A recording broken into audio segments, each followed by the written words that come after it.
Hello and welcome to the Marketing Times Analytics Podcast. I'm your host, Alex Sofronas, and today we're on with Professor Christian Farioli. Christian, would you like to introduce yourself? Sure, thank you so much, Alex. And you are one of the very few in the United States that can pronounce my surname correctly. That's a good start. Thanks. So just a quick introduction. I've been launching and running digital marketing campaign since the year 2003, which has been 21 years already. And I started with Oracle, the database company. And then across the years, I've been managing and running campaign for a bunch of organizations worldwide. And also, in the last 12 years, I've been also teaching digital marketing. I'm one of the lecturers for the Digital Marketing Institute, Informa, at PricewaterhouseCoopers, and even Ernst & Young. Wow. So yeah, you're not only educating, you're also operating in the industry. What's the nature of the projects that you've worked on? I started mostly in B2B, and even now, most of my projects are always around B2B. Because I see this has been an industry that I've seen most of the potential, and I was very comfortable with.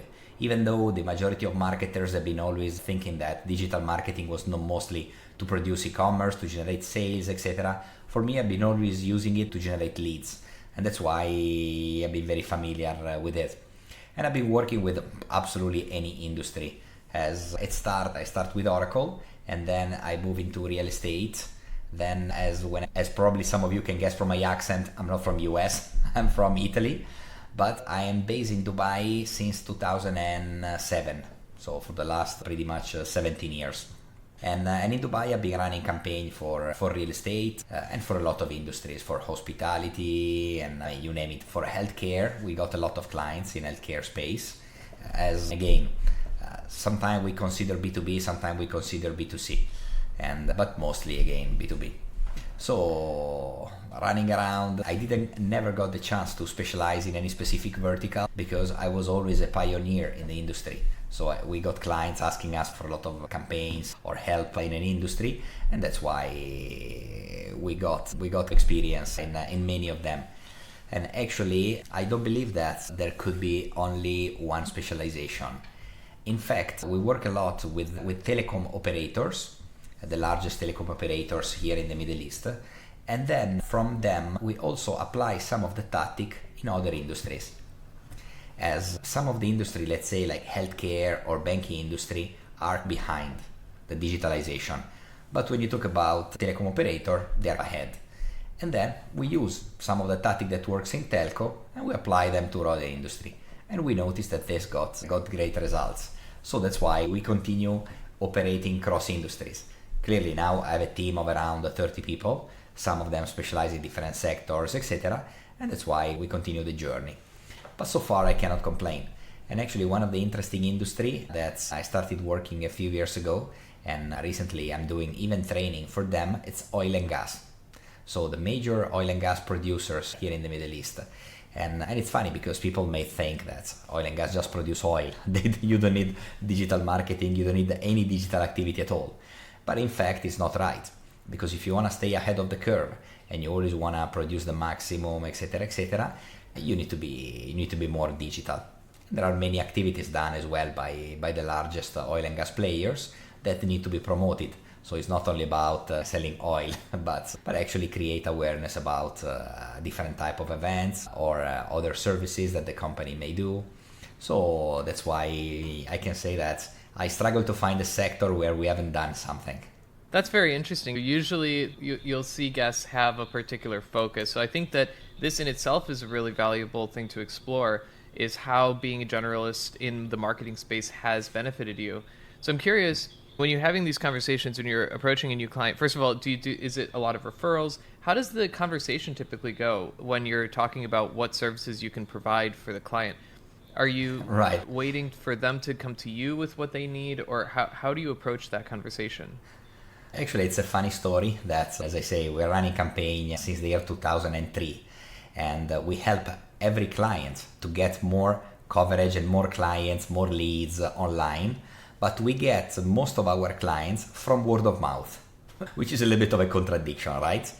The fact is that we are a boutique agency. So I'm not one of those massive agency with million people that they come and go and we treat clients like one after another. So we like to create really strong relationship with our clients because the nature of their business change, the nature of the digital media change. And that's, we like to help them in the full journey. So we have clients that are with us for more than 8 years.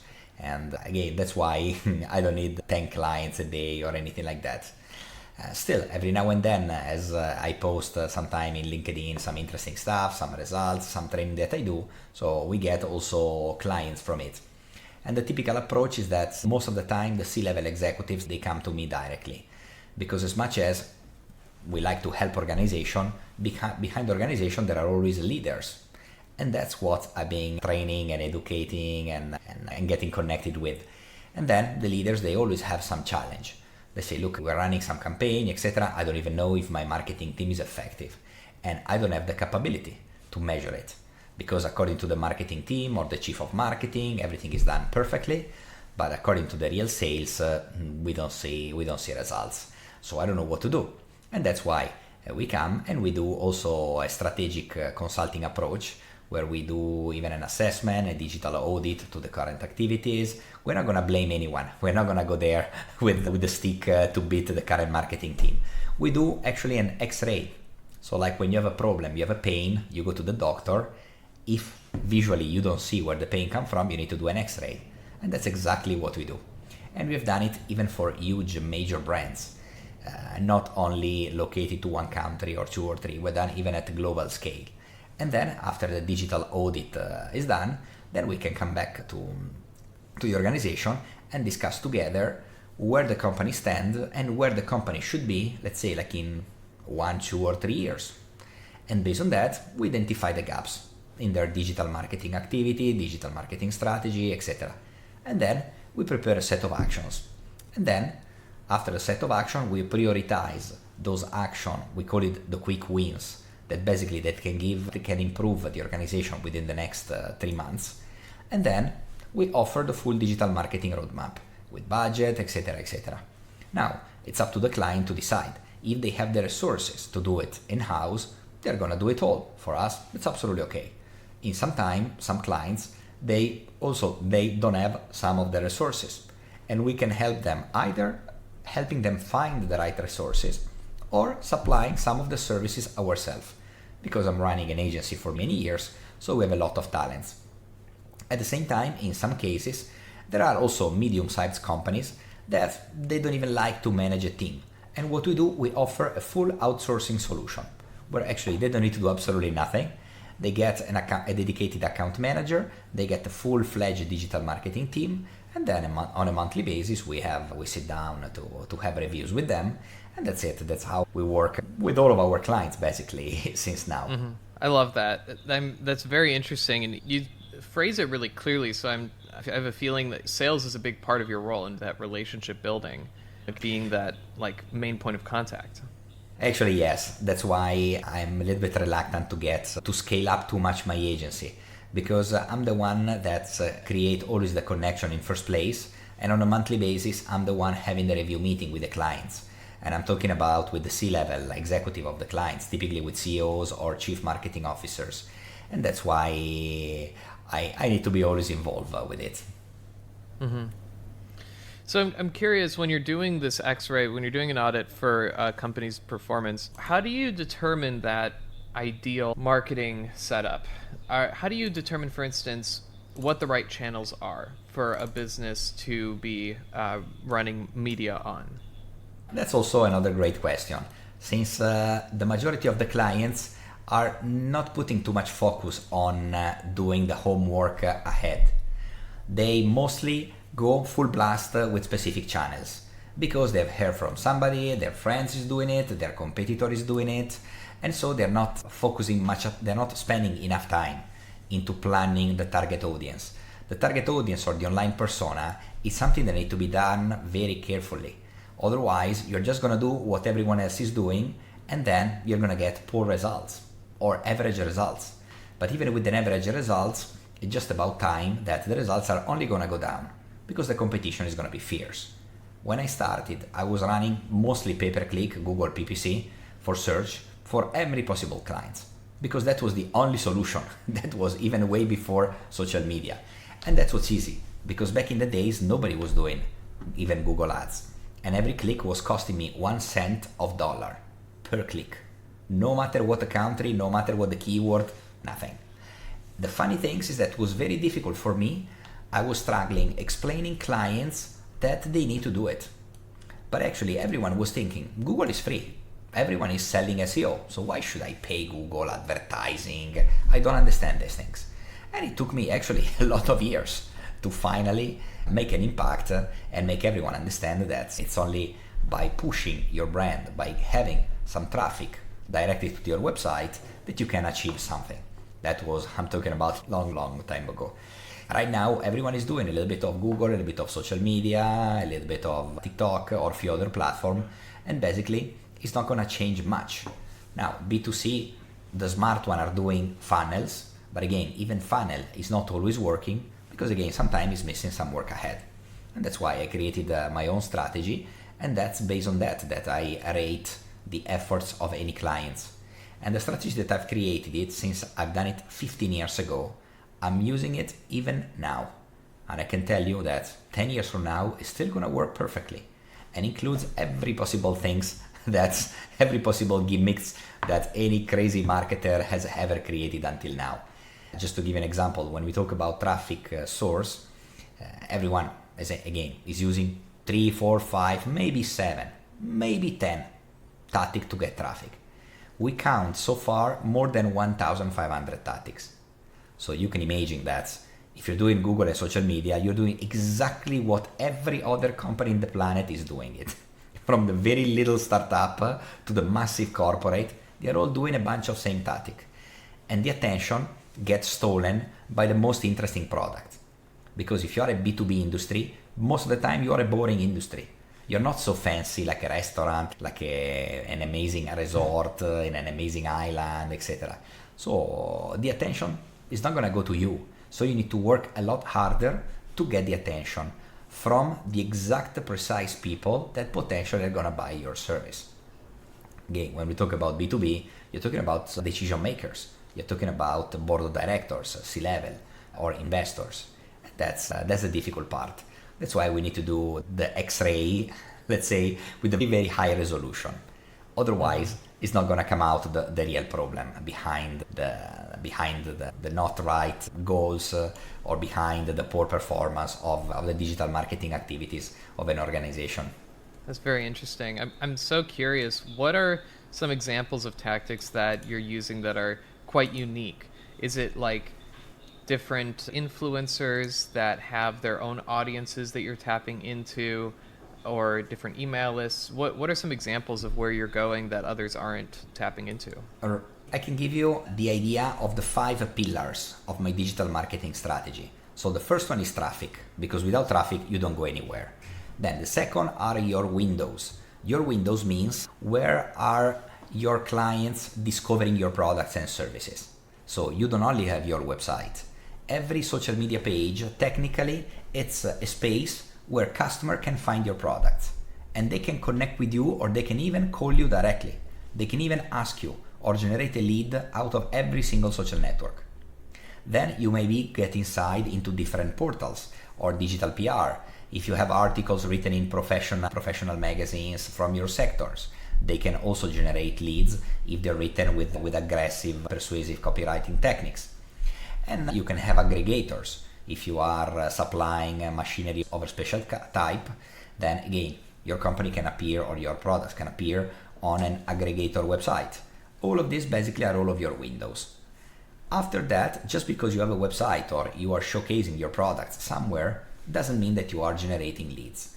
Because statistically, when I see thousands of analytics platforms and from a lot of clients, I always see the same performance. That when you're lucky, 1 to 3% of the traffic become a lead, which means that 97% of the time the client is wasting their money into driving traffic to their website and not generating leads. The reason that they're generating low-level leads is because they don't have a sales system in place.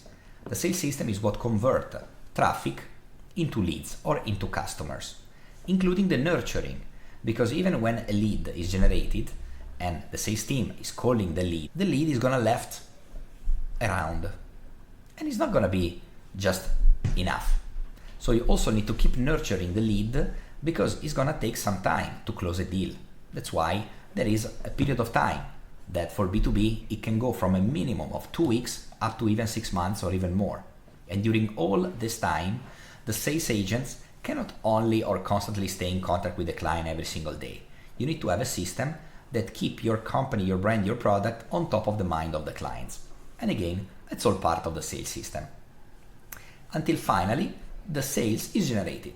When the sales is generating, happy, we created the revenue, we have ROI, everyone is happy. But the real marketer should not be happy, because that's not the end point. Once you get a client, that's just the start. Then the next step is to create loyalty.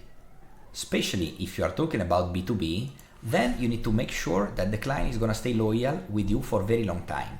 Because to acquire a new client is always a very expensive process and very heavily time consuming. But after the client is onboarded and again is keep receiving a certain amount of input from your company, then it's going to stay loyal for much longer time. And some of them, aside of staying loyal, they also become advocates. So they will talk with their friends. We know in marketing that word of mouth has been always the most powerful marketing tactic. But it's impossible to forecast how it's going to work. So the best you can do is to push a little bit word of mouth on the digital side. So if you convince the client to leave a video testimonial, a video review, or just a review, just some line, or even a comment in social media, anything that make the voice of the customer speak and stand out, then again it's going to create loyal advocacy. And that's what's going to bring you very healthy and wealthy clients that are not going to ask you 1 million information before doing business with you. They're just going to come with you because they are sure that you're going to help them, that you're going to solve their problem. And that's the fourth block, the fourth pillar, which is loyalty and advocacy. The fifth pillar, for me the most important of everything, is the one that keeps everyone else together, which is analytics. And I know that is also one of your best topics, Alex, is the reason that a campaign is working.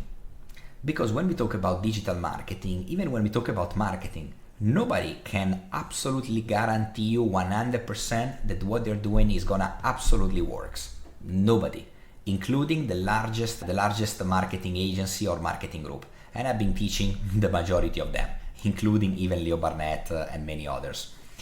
But what we can do at least, and what even my gurus and the people that I learned from so many years ago explain, is that failing in digital is very cheap.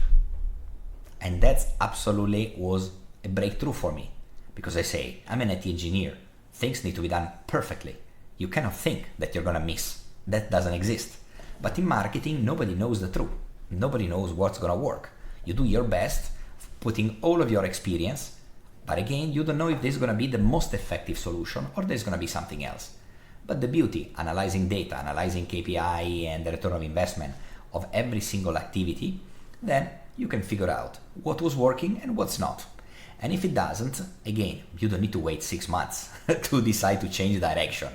After literally 1 week or even few days, you know exactly if something is working as expected or not. And you can always adjust. So that's basically is the right approach. Then there are many methodologies, do a constant optimization phase, tweaking, etc., etc. There is a North Star KPI methodology and many others that are typically used by successful startups that they help exactly doing that. Testing it on a weekly basis, new activity, new changes, new adjustment, even changing a call to action. I've done it sometime with some of the company that we've been working with, and we got crazy results. We keep increasing week after week the performance and the conversion of our funnel. And then we reached the point that, looking at the competition, a typical bank spend around $300 to acquire a new customer, averagely. A good fintech, it's in the range of $100, $90 to $100. By keep pushing this forward, we managed to bring the cost per acquisition down to less than $1. before even launching the company. So we were building up a wait list without even having a company. Now you can imagine that you can reach these results by constantly optimizing not only your funnel, but all of your activities. That's why I say at the beginning that the funnel, it's a great idea that I discovered it in 2010. So now it's been 14 years ago. Now you need to consider the full digital customer journey, from what the customer have in his mind, who the customer is, what they're gonna do to fix their problem, their issue, or to get better in what they are trying to achieve, to accomplish. And based on that, you prepare the full roadmap of activity that's gonna basically take them by hands from the beginning, and it's gonna keep them forever. A good client, you're never gonna leave his hand. You're gonna always keep his hand because you always wanna do better for him, and he always gonna stay with you and do whatever you say. That's why I remember so many years ago that once we were doing a campaign, etc., we were explaining to the clients what we were doing. And the client, after some time, they say, look, I still don't understand what you're doing, but keep doing it because it's working very well. Mm-hmm. And even a few months later, they were saying, look, there is something else that maybe you are not telling me because I don't understand, but it could work even more on our company.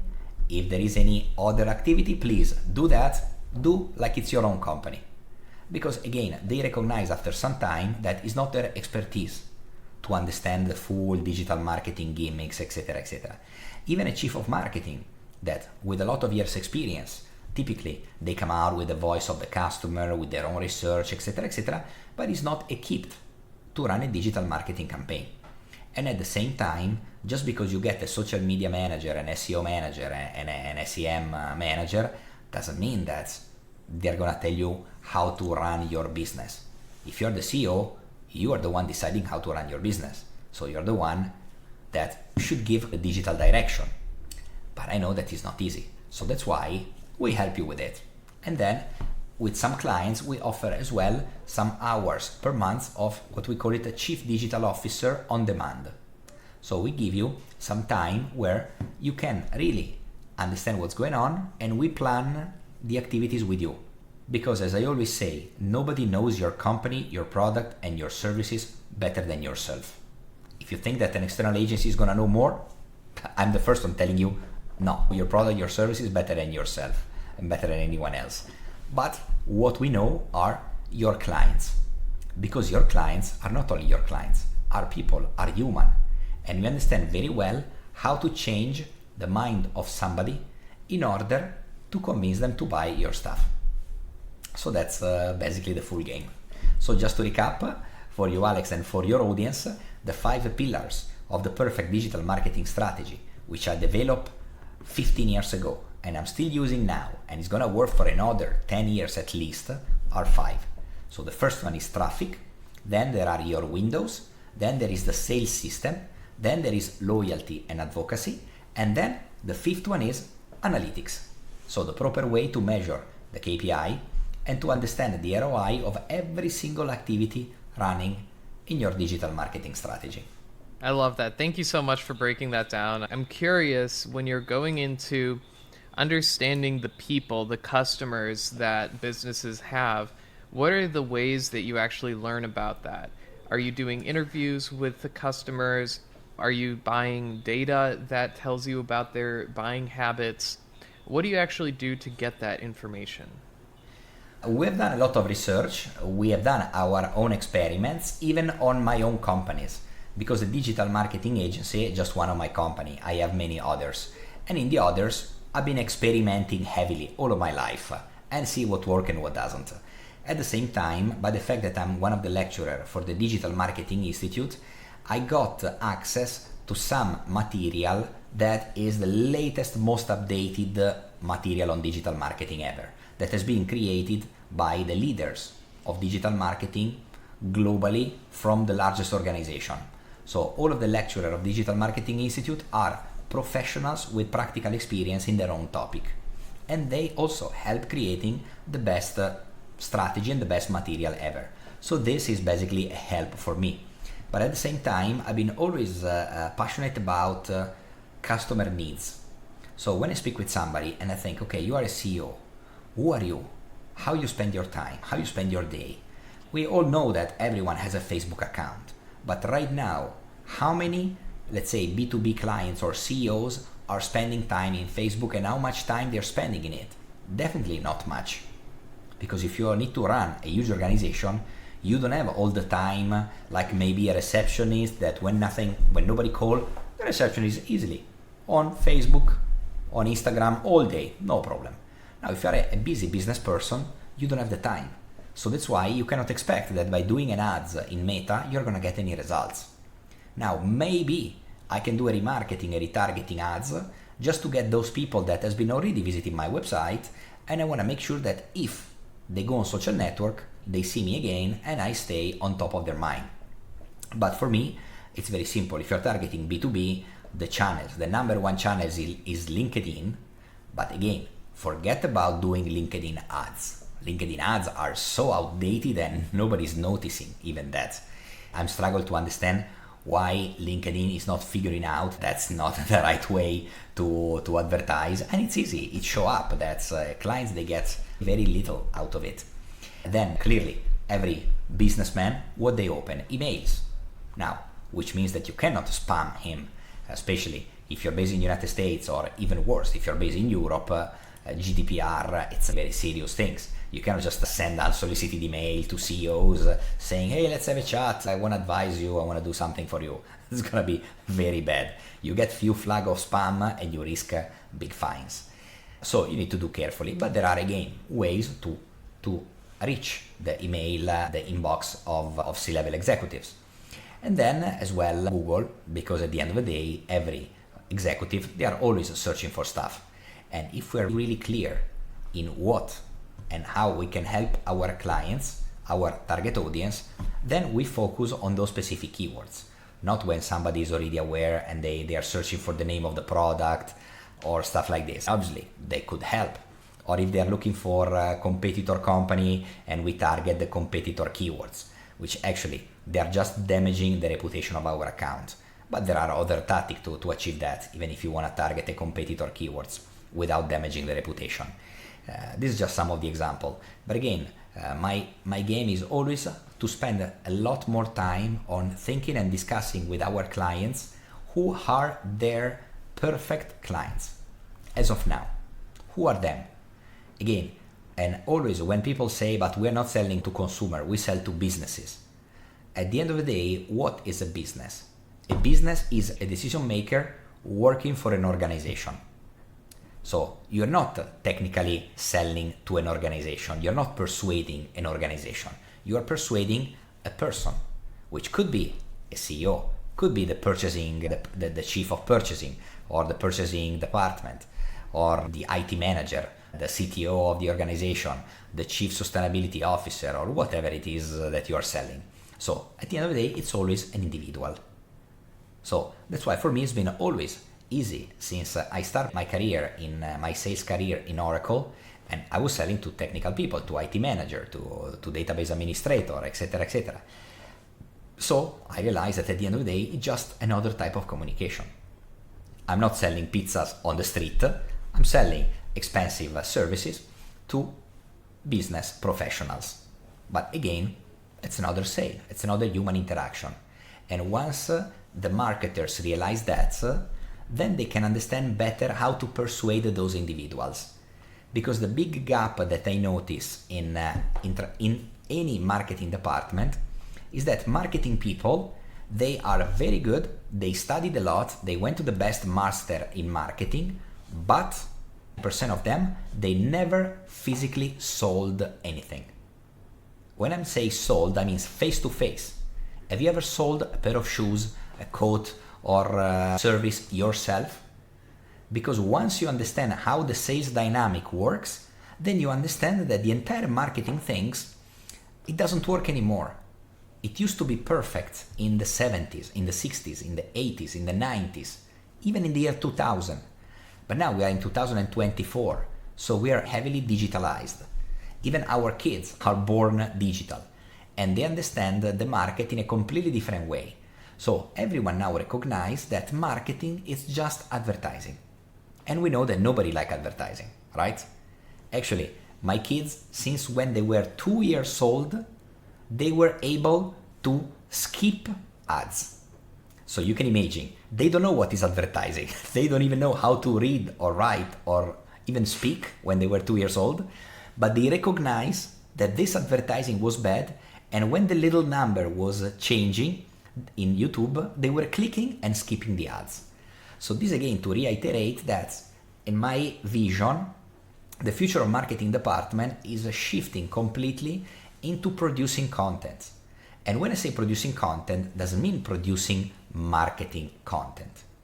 I mean producing real content, engaging content, people that they want to see your content, they want to understand what you're doing, what's in it for me, not what can you sell in to me. Don't sell me the products or the benefits. Just entertain me and explain me why I should do this. So give me value in your content, not just a big marketing material or a long sales letter selling you stuff. Really give me value. And if you give me enough value, I eventually decide to give you my email, my address, or to contact you, or to book a meeting with you. So that's what I noticed, that B2B organizations are still not yet there. It's gonna still take some time. But again, I notice I've been doing crazy stuff all of my life, at least a decade before everyone else. So I understand it's gonna take still some time for the big organization to understand that. Even more because marketing departments are managed by very experienced marketers, which unfortunately they are already a little bit old and they haven't seen that. So why does the startup they grow so much faster? Because they are made by very young individuals that they didn't went through the big marketing learning process. They don't know marketing, and that is what is saving them from doing the wrong things. And from the beginning, they do what they think it works, but especially they are not afraid to try. They try. That's why we see that the richest people, for example, in crypto, are youngsters, not adults. Every adult has a big portfolio, has a big wallet, has a big bank account that could have been invested in so many crypto. But why they're not doing it? Because the crypto sounds too different. No, this is risky, no, I don't understand how it works, this is not gonna work, etc., etc. The youngster, he only has $1,000 in his account, and what he do? All in. $1,000 on Ethereum, on something else, on Dogecoin, etc., etc. And some of them, boom, they blast. So again, the marketing department need to also understand and learn from the youngster. The idea is that they don't need to change what they're doing. They simply need to hire younger individual to do what they know how to do best. I'm not gonna tell a 20 years old kid how he should do his YouTube video, his TikTok video. Absolutely not. He's the one that should tell me how we should do the TikTok video for the company. And I should say, as much as it sounds totally crazy, some part of my mind will say, I'm never gonna do it. The other part of my mind must say, you are the expert, so you're gonna do it your way. And then, of course, thanks to analytics, measuring results, measuring data, what works, what doesn't, and even give a little bit of idea about what maybe, basically, the brainstorming session could be always done by everyone in the organization. But again, the last word should be always for the young expert in that specific topic. If it's TikTok, if it's pay-per-click, if it's SEO, if it's whatever tactic your company is thinking to use. So that is, in my opinion, the biggest advice that I give everyone, because I do a lot of meetings with startup, very smart, very sharp, very hands-on, and with a huge corporate, including Fortune 500, which they like to do things their way, the safe way.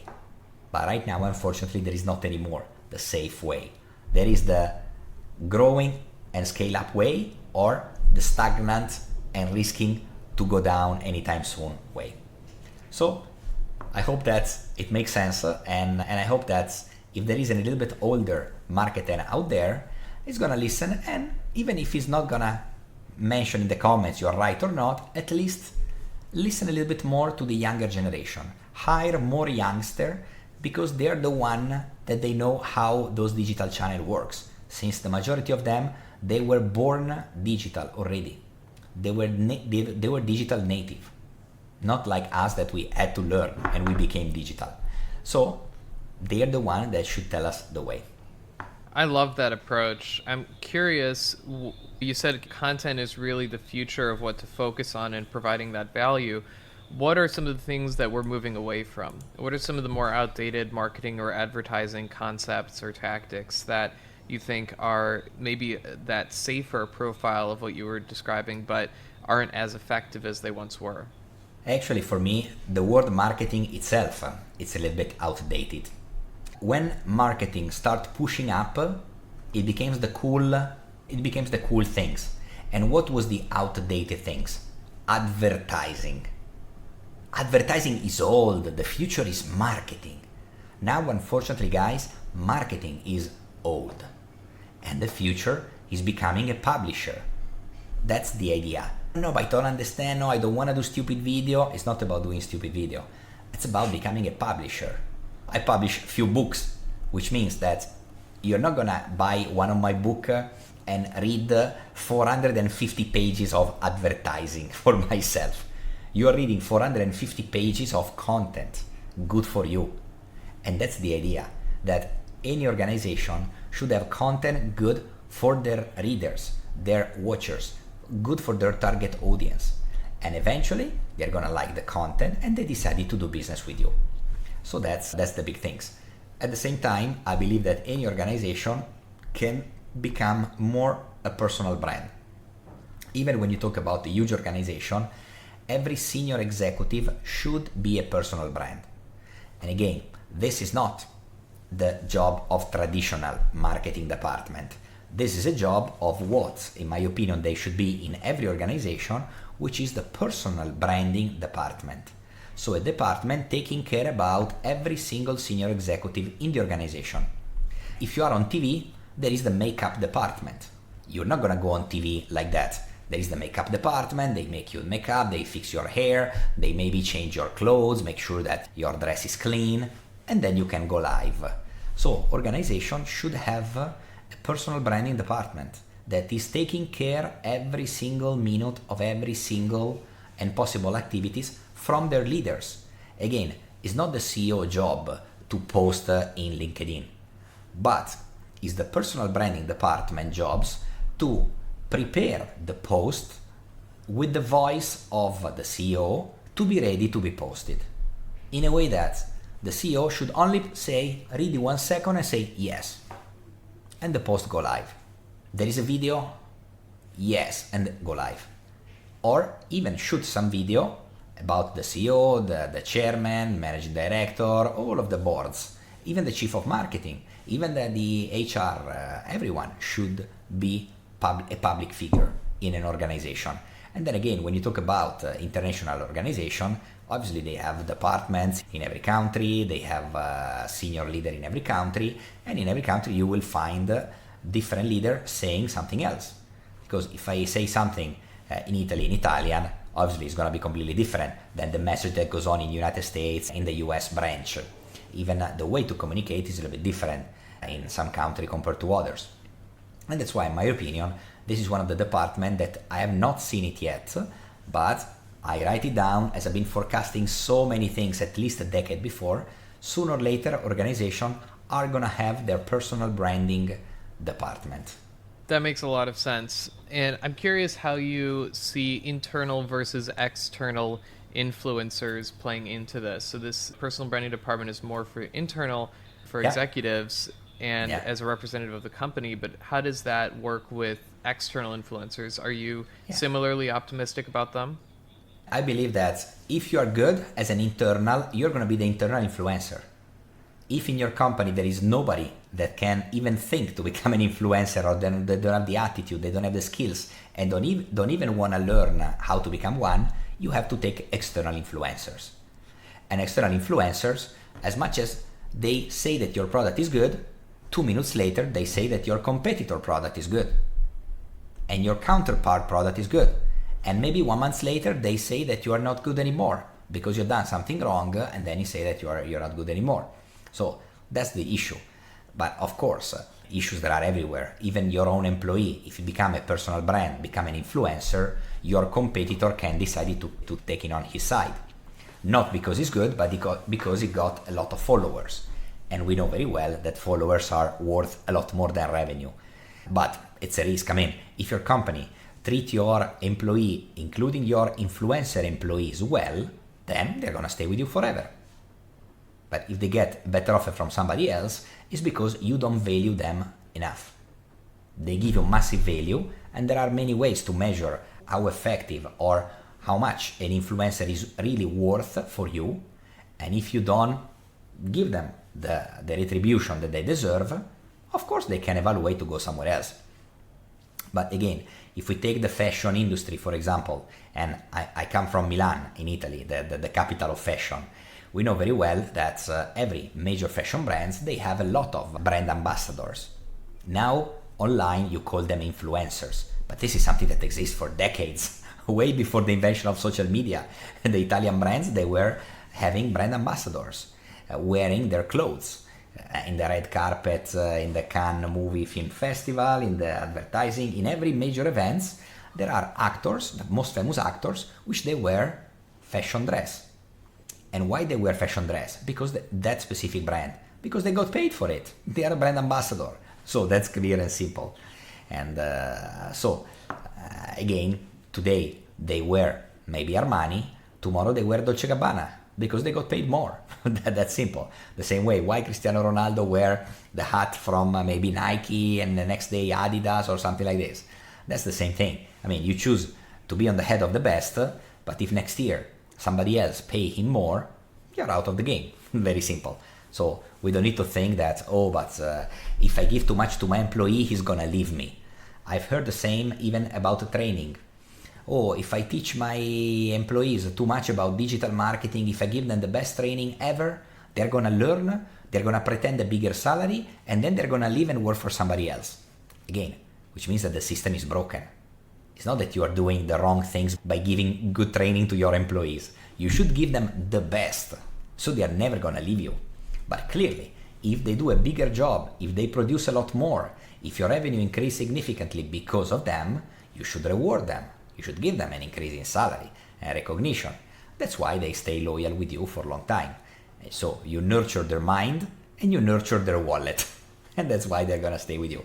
And I've done actually many training even on something that I call it social selling, which is how to teach a sales team how to become more social and sell and generate leads from social network, which is something completely different than just social media marketing. Because social media marketing, as the word say, it's a task, a tool, a job for marketing department. But when we talk about social selling, it's a tool for salespeople, for sales force. And again, you understand that as a human, as a salesperson, your job can be amplified on the social network. But again, on your personal social network. So you're not gonna post how amazing is my product, how amazing my customers are so satisfied, how I'm drinking Coca-Cola so nice, so amazingly, or stuff like this. That's called marketing, advertising, and it's done by marketing team, advertising team. If you are a salesperson, you need to do social selling. So the post, good for a salesperson. And what you're gonna get in return? Your company most probably is not gonna pay you to post every now and then in your social. But every now and then you're already posting in your social. Because when you go out to a nice fancy restaurant with your wife, sometimes you take the picture of the food or your wife or the holiday. And in your holiday, there is in the backside the resort. The resort is not paying you money. When you see a Ferrari or a Lamborghini and you take a picture, or a Pagani and you take a picture and you are posting in all of your social, you're making a big advertising of Ferrari, Lamborghini and Pagani. But they're not gonna pay you anything. But you're doing it because they are a super brand that people love so much, and you wanna be associated with this type of brand. And in the same way, when people go to work for Google, the first things that they do is updating their LinkedIn headline. I work for Google. On the very first day. As soon as you join, boom, immediately. But how is that possible that when you join any other company, then you wait 3 months to update your LinkedIn? Only if they confirm you if you get confirmed, then you update your LinkedIn. So that's for the same reason, because you don't love the company so much as Google employee love Google, because they give them freedom, they give them recognition, they give them money, a lot of other things. So it's the same way, the same things that we give externally value to our customer, if we give internally value to our employees, not only they're gonna work harder, but they're eventually gonna post more on their social network. So I hope that makes sense, since I'm giving away a lot of things, that I'm planting a lot of seeds in each one of your mind to make sure that few years from now, those seeds, they become flowers and you start recognizing. Now it makes sense to have something like this. And finally, you're gonna be able to propose to your department to have, for example, an internal influencer team, an internal social selling team, an internal personal branding team. I love that. Yeah, and this all makes a lot of sense, and I definitely think you have a very clear vision about where marketing is going in the future. And you said something a couple topics ago that I want to go back to, which is around GDPR and the importance of marketers understanding laws around contacting prospects and around advertising campaigns. Do you think that as a marketing educator, that law will be increasingly important in a well-rounded marketer's education journey, and will that increase over time, the need for that kind of education for marketers? I personally believe that technology should take care of the safety of data, etc., not the user. And unfortunately, now there is a massive time wasted by every single user in the planet by clicking the message of yes, I agree with cookie, no, I don't agree with cookie, yes, track all of this, yes, I want to track it, no, I don't want to track it, track this, no, track that, track this, track that. And every time you receive an email, now it's been 1 year, now we need to opt-in to the email in order to stay on, and so on and on. So all of this kind of, let's call it safety systems to protect customer data, they are killing the world economy. If we think how many hours every month every single user need to spend by going through all of these things, it's absolutely crazy. And at the same time, by limited or making an extremely ultra hardcore, totally safe privacy in your device, what's gonna happen? That advertiser, they cannot target anymore the right customer. And that's a problem. Because if now I open my social media or my Google or something and I get messages from companies that potentially I may be interested, very soon, and this is already going away and it's getting stronger and stronger, I'm gonna get messages from every single type of advertiser. Because my data is so secure, the advertiser, the platform, they know absolutely nothing about me. So what's gonna happen? I'm gonna see messages totally random. And this reminds me at the beginning of the web, where the first search engines, I'm talking about Alta Vista and Lycos, if somebody's a little bit older here in the podcast, they remember what I'm talking about. When was back in the days, all of those new platform portals, they start getting full of porn advertising. Because the porn industry realized that this was the best. Nobody understood digital marketing except porn industry. Again, if we remove all of the data from consumers, every type of advertiser is gonna shoot their advertising everywhere without knowing which kind of person are you getting. And advertisers are gonna stop advertising, are gonna reduce the advertising budget. Because if I'm selling a car and I don't know if you are at least 18 years old to drive a car, how can I advertise? How can I put my ads? This is like going backwards in time, where you do an advertising on the road or on a big street, hoping that people that they watch the advertising are going to be at least 18 years old to potentially buy the car. So if we take all of the data away, again, you're going to get advertising from topics that are not for you. You are a man and you're going to see advertising of high-heeled shoes. You are a woman and advertising of go to the pub and watch the football match with the friends. Again, that's just basically going to be visual dust, visual dirt, instead of target focus, laser target advertising, And so I will see messages and advertising from digital marketing softwares, and I'm just happy about it. I'm so happy about it. That's why I don't opt out for the cookie things, and I don't put ad blocker or crazy stuff like this, because I like that the platform knows me so much that they show me what is good for me. And that's basically similar with artificial intelligence. The more artificial intelligence knows about you, the more it's gonna answer to your question in a way that you're gonna understand and you're gonna like. Imagine to take all of this data away.